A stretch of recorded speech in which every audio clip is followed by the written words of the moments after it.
हिंदी साहित्य के सम्मान्य साहित्यकार, लेखक, निबंधकार एवं समीक्षक के रूप में सर्वमान्य आचार्य रामचंद्र शुक्ल द्वारा रचित निबंध करुणा एक मनोविकार संबंधी निबंध है, जिसमें आचार्य शुक्ल ने मनोविज्ञान के आधार पर अपनी विशिष्ट शैली में करुणा से संबंधित सभी बिंदुओं पर विस्तार से युक्तिसंगत एवं सार्थक चर्चा की है।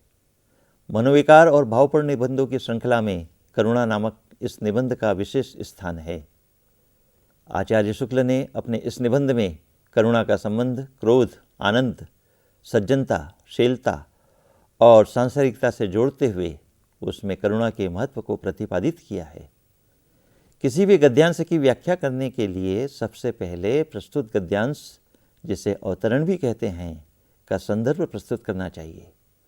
संदर्भ में उस रचना और रचनाकार का नाम बतलाना चाहिए। इसके पश्चात प्रसंग में आलोच्य गद्यांश की पूर्व कथा को बतलाना चाहिए। प्रसंग के पश्चात व्याख्या करना चाहिए। व्याख्या के पश्चात गद्य सौंदर्य के अंतर्गत भाषा, शैली, शब्दशक्ति, शब्दगुण, तुलनात्मकता तथा अन्य महत्वपूर्ण बातें यथा गद्यांश में अंतर्निहित मनोविज्ञान अथवा दार्शनिक भाव भी बतलाना चाहिए।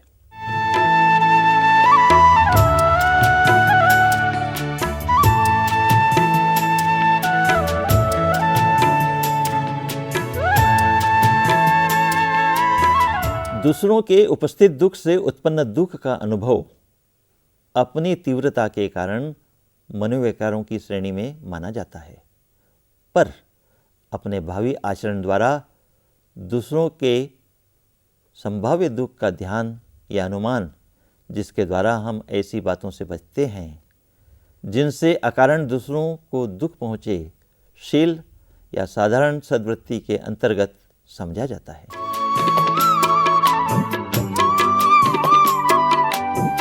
प्रस्तुत गद्यांश आचार्य रामचंद्र शुक्ल के द्वारा लिखे गए निबंध करुणा से उद्धृत किया गया है। करुणा के संबंध में अपने विचारों को अभिव्यक्त करते हुए आचार्य शुक्ल ने यह बतलाने की चेष्टा की है कि करुणा एक मनोविकार है। इसका संबंध मन और उससे जुड़ी हुई भावनाओं से है। करुणा के साथ मनुष्य के आचरण में शील अथवा सद्वृत्ति का समावेश भी किन्हीं विशेष परिस्थितियों के प्रभाव से होता है। इस गद्यांश में आचार्य शुक्ल ने करुणा और शील के संबंध में अपने विचारों को व्यक्त किया है। आचार्य शुक्ल कहते हैं कि जब किसी व्यक्ति के दुख को देखकर उस दुख का अनुभव किसी दूसरे व्यक्ति को होता है, तब वह अनुभव अपनी तीव्रता या उत्तेजना के कारण करुणा नामक मनोविकार की श्रृंखला में आ जाता है।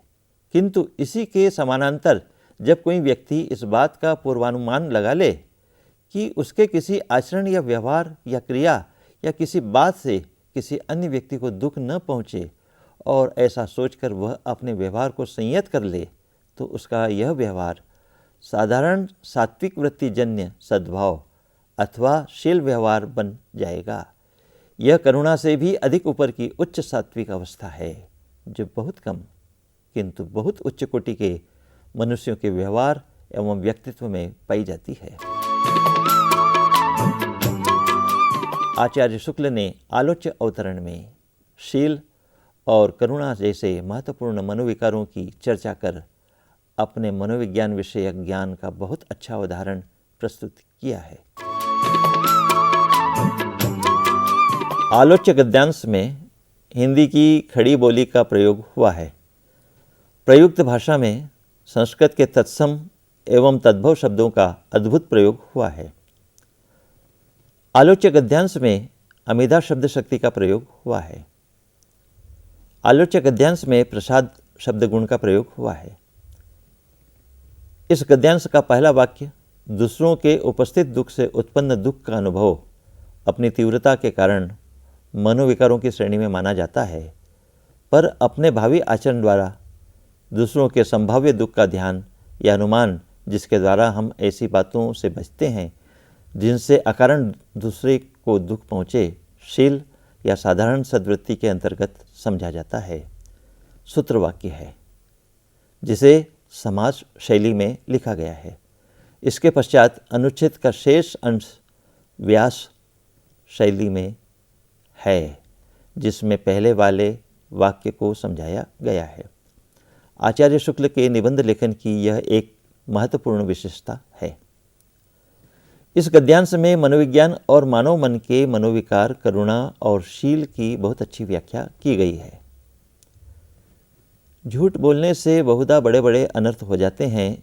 इसी से उसका अभ्यास रोकने के लिए यह नियम कर दिया गया कि किसी अवस्था में झूठ बोला न जाए, पर मनोरंजन, खुशामद और शिष्टाचार आदि के बहाने संसार में बहुत सा झूठ बोला जाता है, जिस पर कोई समाज कुपित नहीं होता।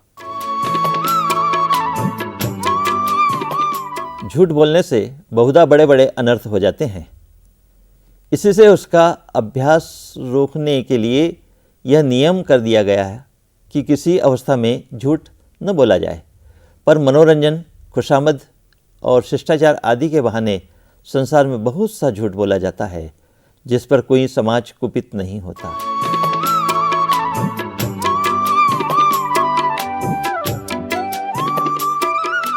प्रस्तुत अवतरण में आचार्य शुक्ल ने करुणा और झूठ बोलने के आंतरिक संबंध पर विचार किया है।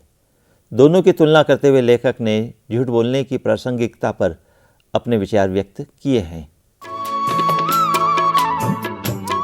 झूठ बोलने की प्रवृत्ति और उसकी प्रासंगिकता तथा करुणा नामक मनोविकार की तुलना करते हुए आचार्य शुक्ल कह रहे हैं कि सामान्यतः इस संसार में जब कभी किसी व्यक्ति विशेष अथवा सामान्य व्यक्ति के द्वारा झूठ बोला जाता है, तो समाज में बड़े बड़े अयाचित और अनर्थ हो जाते हैं।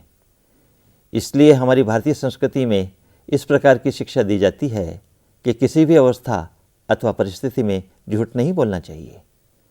किंतु कुछ अवसर हम लोगों के बीच में ऐसे भी आते हैं जब कुछ कारणों से झूठ बोलना आवश्यक हो जाता है, और इस प्रकार के अवसरों पर बोला गया झूठ बुरा भी नहीं माना जाता। इस प्रकार का झूठ कभी मनोरंजन के नाम पर होता है, तो कभी किसी की प्रशंसा या खुशामद करने के लिए बोला जाता है, और कभी कभी शिष्टाचार के नाते भी झूठ बोला जाता है। आश्चर्य की बात तो यह है कि इस प्रकार के बोले हुए झूठ से कोई परेशान भी नहीं होता और किसी प्रकार का बुरा भी नहीं मानता। इस गद्यांश में आचार्य शुक्ल ने कुछ अवसरों पर बोले जाने वाले झूठ के औचित्य पर अपने व्यावहारिक विचार व्यक्त किए हैं, जिनका संबंध परोक्ष रूप से करुणा जैसे मनोविकार से है।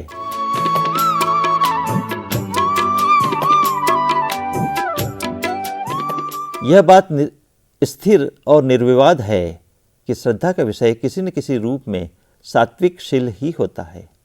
अतः करुणा और सात्विकता का संबंध इस बात से और भी सिद्ध होता है कि किसी पुरुष को दूसरे पर करुणा करते देख तीसरे को करुणा करने वाले पर श्रद्धा उत्पन्न होती है।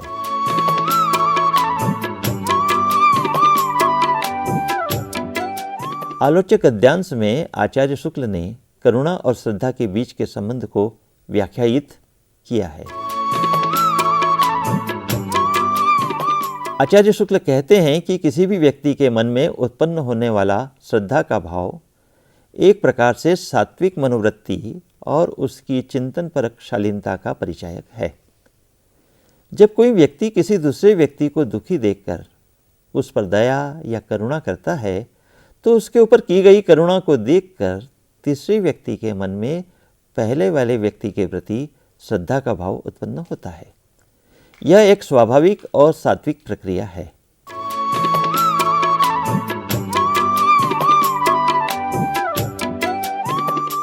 प्रिय के वियोग पर उत्पन्न करुणा का विषय प्रिय के सुख का निश्चय है। साधारण जनों का तो हमें दुख असह्य होता है, पर प्रियजनों के सुख का अनिश्चय ही हमें दुखी करता है।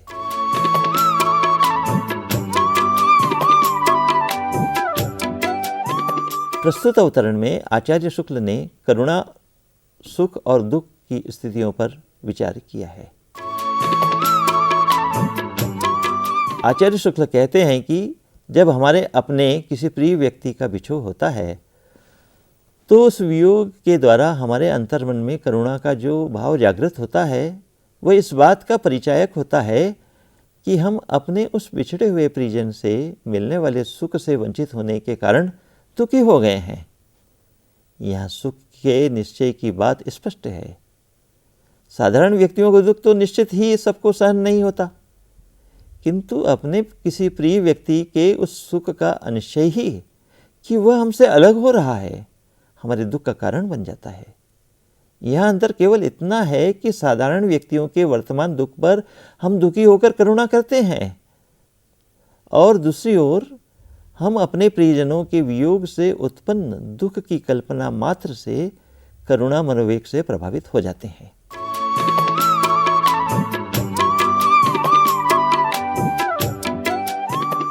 जिस व्यक्ति से किसी की घनिष्ठता और प्रीति होती है वह उसके जीवन के बहुत से व्यापारों तथा मनोवृत्तियों का आधार होता है। उसके जीवन का बहुत सा अंश उसी संबंध द्वारा व्यक्त होता है। मनुष्य अपने लिए संसार आप बनाता है। संसार तो कहने सुनने के लिए है, वास्तव में किसी मनुष्य का संसार तो वे ही लोग हैं जिनसे उसका संसर्ग या व्यवहार है।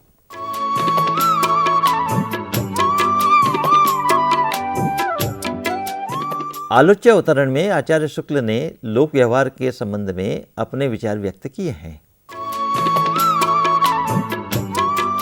आचार्य शुक्ल कहते हैं कि हम जिस संसार में रहते हैं और उस संसार को अपना कहते हैं, या उस संसार में रहने वाले सभी व्यक्ति हमारे अपने हैं, तो इस प्रकार का सोच एक प्रकार का भ्रम है। संसार है, इस बात से कोई विशेष आपत्ति नहीं है, किंतु इस प्रकार का संसार केवल कहने और सुनने के लिए है। सच तो यह है कि प्रत्येक व्यक्ति अपना संसार स्वयं बनाता है, और वह भी इस तरह कि जिन लोगों से उसकी निकटता होती है और जिन लोगों से वह प्रेम करता है और जिन लोगों को वह चाहता है तथा उन लोगों के साथ उसका वैचारिक और व्यावहारिक मेल होता है, उन्हीं सभी लोगों के मेल से उसका संसार बनता है।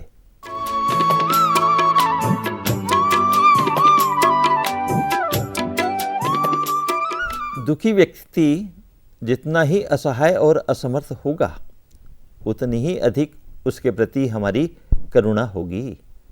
एक अनाथ अबला को मार खाते देख हमें जितनी करुणा होगी उतनी एक सिपाही या पहलवान को पीटते देख नहीं। इससे स्पष्ट है कि परस्पर जो सहायक के जो व्यापक उद्देश्य हैं उनको धारण करने वाला मनुष्य का छोटा सा अंतःकरण नहीं, विश्वात्मा है।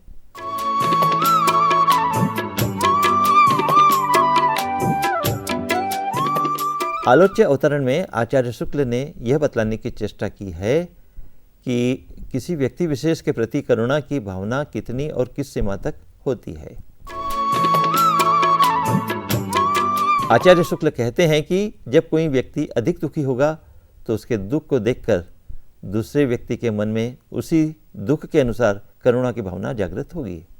असहाय और कमजोर व्यक्तियों के प्रति, स्त्रियों, बच्चों और वृद्धों के दुख या उन पर हो रहे अत्याचारों के प्रति करुणा का भाव अधिक मात्रा में उत्पन्न होगा, तुलनात्मक दृष्टि से उन लोगों की तुलना में जो शक्तिशाली या अधिकार संपन्न हैं और किसी कारण दुखी या प्रताड़ित हो रहे हैं। इसका कारण यह है कि करुणा का भाव धारण करने वाला पात्र मात्र एक व्यक्ति नहीं, अपितु विश्व की एक महान आत्मा के सदृश है।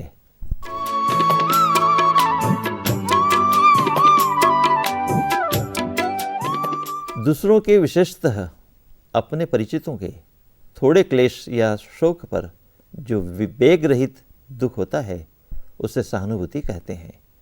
शिष्टाचार में इस शब्द का प्रयोग इतना अधिक होने लगा है कि यह निकम्मा सा हो गया है। अब प्रायः इस शब्द से हृदय का कोई सच्चा भाव नहीं समझा जाता है।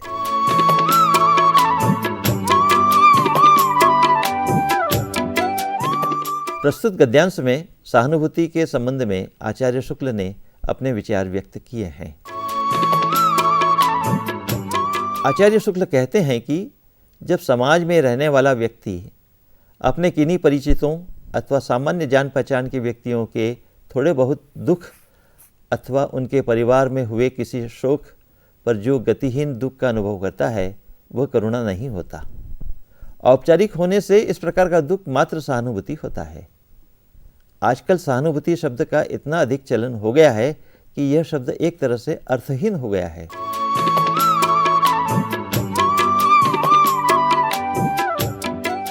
करुणा अपना बीज आलंबन या पात्र में नहीं फेंकती है, अर्थात जिस पर करुणा की जाती है वह बदले में करुणा करने वाले पर भी करुणा नहीं करता, जैसा कि क्रोध और प्रेम में होता है, बल्कि कृतज्ञ होता है अथवा श्रद्धा और प्रीति करता है।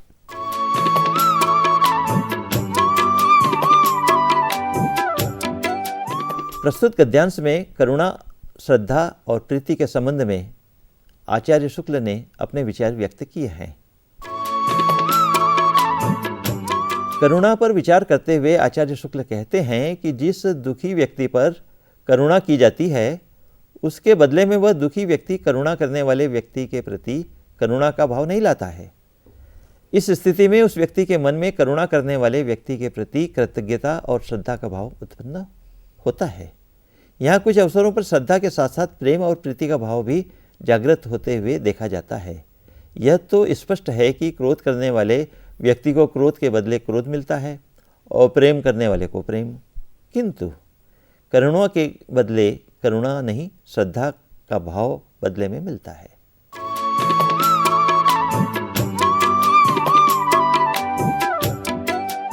मनुष्य के प्रत्यक्ष ज्ञान में देश और काल की परिमिति अत्यंत संकुचित होती है।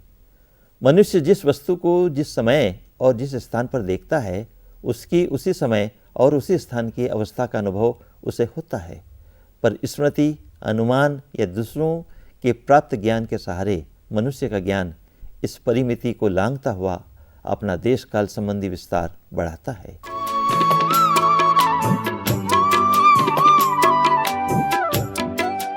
किसी व्यक्ति के अनुभव किए गए प्रत्यक्ष ज्ञान और दूसरों के द्वारा प्राप्त ज्ञान के संबंध में विचार करते हुए आचार्य शुक्ल यह बतला रहे हैं कि करुणा की भावना इस प्रकार की स्थिति में प्रभावित होती है।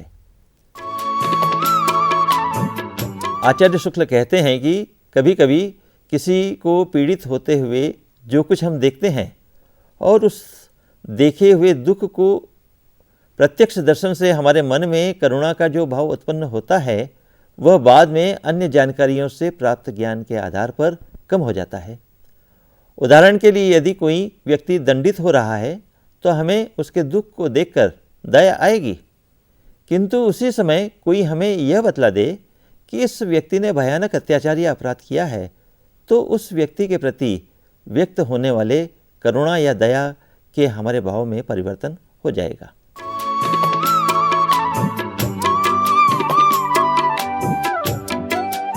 मनुष्य की सजीवता, मनोवेग या प्रवृत्ति में भावों की तत्परता है। नीतिज्ञ और धार्मिकों का मनोविकारों को दूर करने का उपदेश घोर पाखंड है। इस विषय में कवियों का ही प्रयत्न सच्चा है, जो मनोविकारों पर सान ही नहीं चढ़ाते बल्कि उन्हें परिमार्जित करते हुए सृष्टि के पदार्थों के साथ उनके उपयुक्त संबंध निर्वाह पर जोर देते हैं।